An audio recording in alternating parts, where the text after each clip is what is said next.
আসসালামু আলাইকুম ভিউয়ার্স, চলে আসছি আপন কুকারিতে। আমাদের সামনে আপন কুকারিতে অনার আছে মোস্তফা ভাই। মোস্তফা ভাই, আজকে কি দেখাবেন? জি, আসসালামু আলাইকুম ভাই। আজকে দেখাবো হচ্ছে রান্না বান্নার সকল চুলার সমস্যার সমাধান।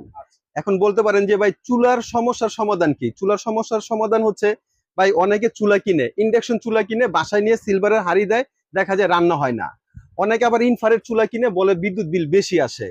আজকে ইন্ডাকশন এবং কি ইনফ্রারেড এই দুইটা চুলার সমাধান একটাতে দিয়ে দিব। বলেন কি, কোনটা হ্যাঁ, দেখি একটু দেখান তো ভাই। এটা হচ্ছে এই যে ভাইয়া মিয়াকো ব্র্যান্ডের, যেটা নিয়ে আসছে মার্বেল ব্র্যান্ডের, মার্বেল চুলার মিয়াকো ব্র্যান্ডের ইনভার্টার টেকনোলজি, যেটা ইনভার্টার সিস্টেম। আচ্ছা এক পাশে হচ্ছে ইনফ্রারেড, এক পাশে হচ্ছে ইন্ডাকশন। অর্থাৎ আমাদের বাসা বাড়িতে যে ধরনের হাঁড়ি পাতিল আছে, স্টিল, সিলভার, অ্যালুমিনিয়াম, ওটা দিয়েও ইনফ্রারেডে রান্না হবে। এবং যাদের নাকি এরকম নন স্টিক আছে, তাদের এই নন স্টিক বা স্টিলের হাঁড়ি আছে, সেটা দিয়েও রান্না বান্না হবে। প্রাইসটা কত আছে ভাইয়া? বা এটা প্রাইসটা ধামাকা অফার। এটা আমাদের কোম্পানির